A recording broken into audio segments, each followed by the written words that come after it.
Hi, I thought I'd talk a bit about tackling difficult grain today. I've had a lot of feedback from my video about using a bevel-up plane for doing this, and you can see that video up here. But today I want to use a Bailey pattern plane with the standard 45-degree pitch frog in it. Now I've just used my number 4 to create what is a glass-like surface on this piece of panga. But when I try to use it on this piece of tanga, and yes, I picked the names especially to try and confuse everyone, I just get a load of tear out. This is dreadful. I could use a block plane, and the standard bevel angle on this would be 25 degrees. So add that to the bed of about 20 degrees, gives you exactly the same angle as Bailey pattern plane, so is this number 4. And the results would be pretty much the same. You get the same sort of tear out. Now I tried that just now and spot on, exactly the same problems. It's quite easy to address it with this, and you can probably guess how. You can regrind the angle of the bevel on the blade up to something a bit steeper, maybe 40 or 50 degrees, which when added to the 20-degree bed gives you an angle of between 60 and 70 degrees, and that will really help. I definitely suggest you get a spare blade for that, spare iron, and it's fairly quick to swap them between each other. But obviously there's an advantage to using the bench planes, bigger planes, and so let's tackle that. How would we do that? You're probably aware that manufacturers who make these planes quite often sell replacement frogs with different pitch angles on them, and that's a way of tackling the problem. But switching frogs every time you need to tackle a bit of difficult grain can be a real hassle. Wouldn't it be a lot easier if you could just switch out the blade?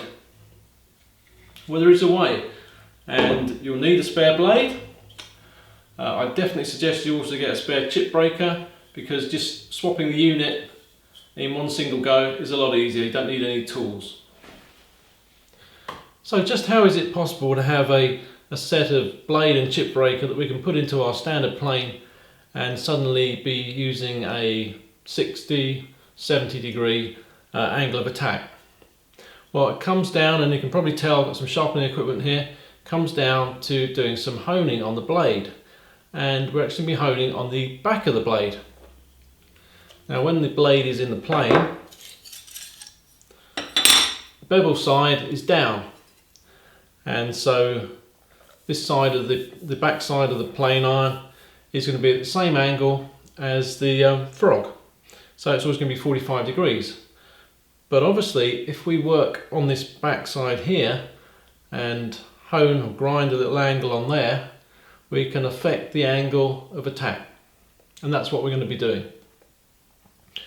And I've used between about 15 and 30 degrees here. That seems to be fairly standard. That will give you an extra 15 or 30 degrees to the pitch angle. So we can increase from 45 up to 60 or even 75 degrees. Now we could do that using a normal jig. It's an eclipse style jig. So put the blade in the different way around this time, so we've got the bevel up to the top. And we need to set the extension that will give us, this one's at 15 degrees, so I'll extend the blade out enough to give me a 15-degree angle when it's down on my stone. With the eclipse guide, a projection of roughly 90mm gives me the 15-degree bevel angle. And obviously these guides have already got markings out for 30 degrees, which is 38mm projection. So you can work anything between those two to get you the back bevel of between 15 and 30 degrees. The bevel is simply worked on the stones as you would if it was the front bevel.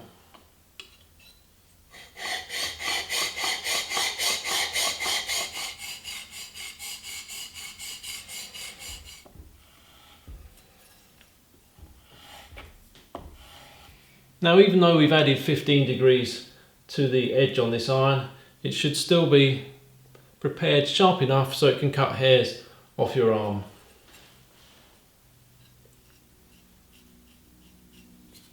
Clearly, as we reassemble the chip breaker onto the iron, we want to hold it back so that it's not going down the bevel that we've just created.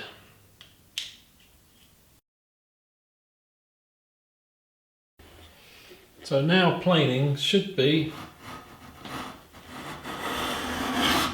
a little bit different, and you'll notice that it's going to be more difficult to push the plane through the work. Obviously the angle of the edge is a lot greater. You're going to need more effort, so help yourself out. Put a little bit of lubrication on the sole so we take any friction away from that we can. Also notice that it sounds different. Much more of a scraping sound.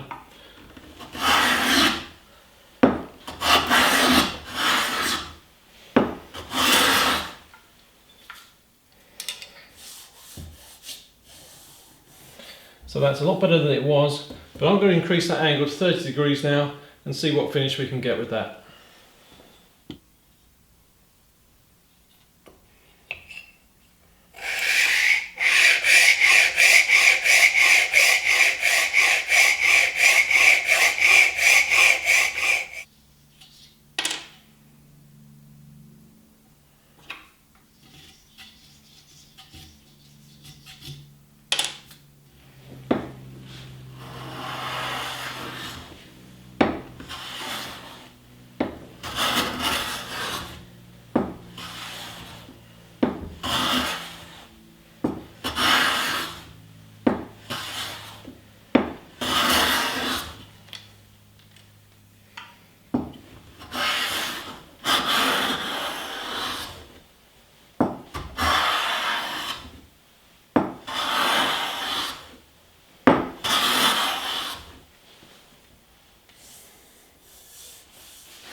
Remarkably better than it was.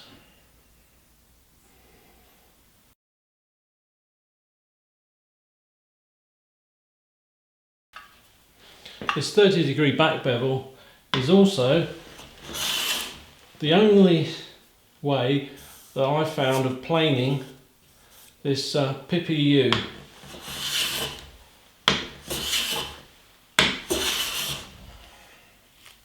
Which, under all other attempts I've made, has been a real pig.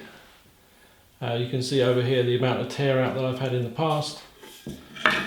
It really is, it's my sample board. I've had this for absolutely donkey's years, and every so often I get it out, trying my latest techniques, and I'm gradually getting better, but this is the only technique which has really allowed me to plane a nice glass-like finish on the PPU.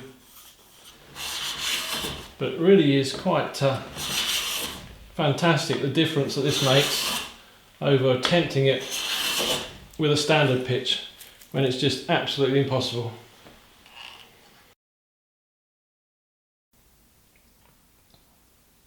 If you try this technique, I hope you find it helpful.